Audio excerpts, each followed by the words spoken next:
goodmorningnews.in, जो आपको रखे सबसे आगे। तो कुल मिलाकर के फिर नीतीश जी भी कह रहे हैं कि एनआरसी और एनपीआर के मामले में उन्होंने कुछ सफाई देने की कोशिश की। तो मुझे लगता है कि नीतीश जी अब सफाई नहीं दे सकते, क्योंकि पूरे बिहार में लोगों को ये मालूम है कि नीतीश जी पिछले 15 साल से या उससे भी पहले से दरअसल भारतीय जनता पार्टी के ही एक चेहरे के रूप में, उसी के एक उसकी जो राजनीति है उस राजनीति को बढ़ाने वाले एक नेता के रूप में नीतीश जी ने काम किया। और संसद में भी आपके चाहे एनआरसी एनपीआर का मुद्दा हो, सीएए का मुद्दा हो, इन सभी सवालों पर इन्होंने भारतीय जनता पार्टी का साथ देने का काम किया। इसलिए अभी नीतीश जी कुछ भी कहे, पूरे बिहार में नीतीश जी इसीलिए याद किए जाएंगे कि नीतीश जी वो नेता थे जिन्होंने बिहार जैसे प्रदेश में भारतीय जनता पार्टी की खतरनाक राजनीति को, खतरनाक नीतियों को बिहार में बढ़ावा देने का काम किया। और ये अपने आप में बिहार और देश के हित के खिलाफ एक बहुत बड़ा काम था। चुनाव जहाँ जहाँ हो गए हैं उन इलाकों में भी हम देख रहे हैं कि एक पोस्ट पोल एक हिंसा, एक हमला दौर चल रहा है। पुनपुन में हमारे एक कार्यकर्ता के ऊपर जदयू के कार्यकर्ता ने हमला कर दिया। सिवान में गोरिया कोठी बसंतपुर के इलाके में हत्या हो गई। तो जगह जगह इस तरीके की घटना हम देख रहे हैं और ये अच्छे संकेत नहीं है। तो हम बिल्कुल ये उम्मीद करेंगे कि चुनाव जो अभी तक मोटे तौर पर शांति के साथ संपन्न हुआ है, वो तीसरा चरण भी शांतिपूर्ण ढंग से संपन्न हो और चुनाव के बाद जो चुनाव परिणाम है ये ट्रंप की तरह ना हो। ट्रंप हारने के बाद भी कह रहे हैं कि हम हार नहीं मानेंगे। और तो इस तरह से बिहार में जो भी चुनाव परिणाम है, जनता का जो जनादेश आएगा उसको सब लोग ठीक से स्वीकार करें, ये हम उम्मीद करेंगे।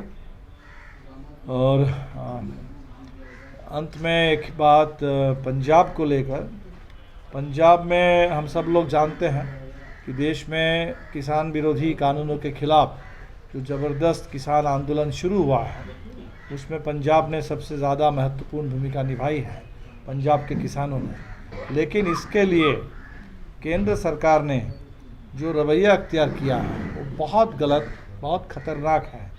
एक तरह से पंजाब के ऊपर एक इकोनॉमिक ब्लॉकेड थोपा जा रहा है। सिर्फ इस बात के लिए पंजाब को सज़ा दी जा रही है क्योंकि पंजाब की सरकार ने, वहाँ की विधानसभा ने, पंजाब के किसानों ने, पंजाब की आम जनता ने मोदी सरकार के कानूनों का विरोध किया है। और आज इसके लिए पंजाब में ऐसी स्थिति पैदा कर दी गई, पंजाब में कोई गुड्स ट्रेन नहीं जा रही है, पंजाब के अंदर जो पावर प्लांट्स है वो करीब करीब बंद होने के कगार पर है, और एक इकोनॉमिक एम्बार्गो। तो बहुत ही ख़राब ये उदाहरण है देश के लिए। कभी कश्मीर के साथ ऐसा किया गया, अभी पंजाब के साथ ये हो रहा है। और झारखंड में जहाँ बीजेपी की चुनाव में हार हुई है, वहाँ पता चल रहा है कि भारतीय जनता पार्टी केंद्र में है और हर तरह से झारखंड सरकार के साथ असहयोग कर रही है। उसके पूरे आर्थिक रूप से झारखंड की सरकार को दंडित किया जा रहा है। जीएसटी के मामले में हमने देखा कि पूरे देश में जो राज्यों का हिस्सा है, सरकार ने वो देने से इनकार कर दिया। और कल अगर बिहार में जब यहाँ विपक्ष की सरकार बन जाएगी, एनडीए की विदाई हो जाएगी, तो अगर बिहार के प्रति भी अभी चुनाव में आकर के बड़ी बड़ी बात करते हैं बिहार के पक्ष में और बिहार के विकास के नाम पर, लेकिन कल जब एनडीए की सरकार बिहार में नहीं रहेगी, एनडीए की सरकार रहते हुए भी वो डबल इंजन तो कोई काम नहीं किया, बल्कि डबल इंजन में लोग पहले कह रहे थे कि वे डबल इंजन में सिंगल ड्राइवर, एक तरह से नीतीश जी को गायब कर दिया गया, मोदी जी अकेले ड्राइव कर रहे थे। और लॉकडाउन के दौर में लोगों ने देखा कि सिर्फ इंजन है, कोई ड्राइवर ही नहीं है।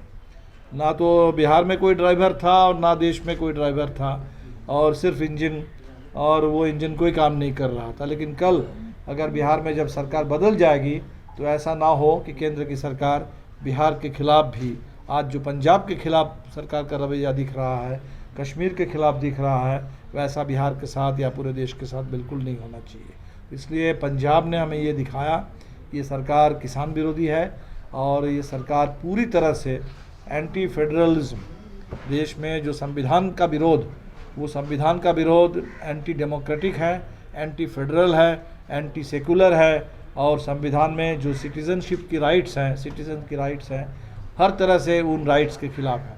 तो बहुत एक खराब स्थिति है, और हम तो कहेंगे कि केंद्र सरकार अपने इन गलत दिशा से, गलत इरादों से, इन गलत जो रवैया है, इससे बाज आए और किसान विरोधी कानूनों को भी वापस करे, और राज्यों के खिलाफ, संघीय ढांचे के खिलाफ ये जो पूरे रवैया है केंद्र का, एक कोअर्सिव, जिसको कोऑपरेटिव फेडरलिज्म का नारा देते हैं, लेकिन ये कोअर्सिव सेंट्रलिज्म, कोअर्सिव सेंट्रलाइजेशन है, एग्रेसिव सेंट्रलाइजेशन है स्टेट्स के खिलाफ। इस दिशा से भारत सरकार बाज आए, और 26 तारीख जो ऑल इंडिया ट्रेड यूनियन की स्ट्राइक है, और 26 और 27 तारीख 2 दिन जो अखिल भारतीय किसान संघर्ष समन्वय समिति की ओर से दिल्ली में दिल्ली चलो का जो नारा है, हम पूरी तरह उसका साथ दे रहे हैं।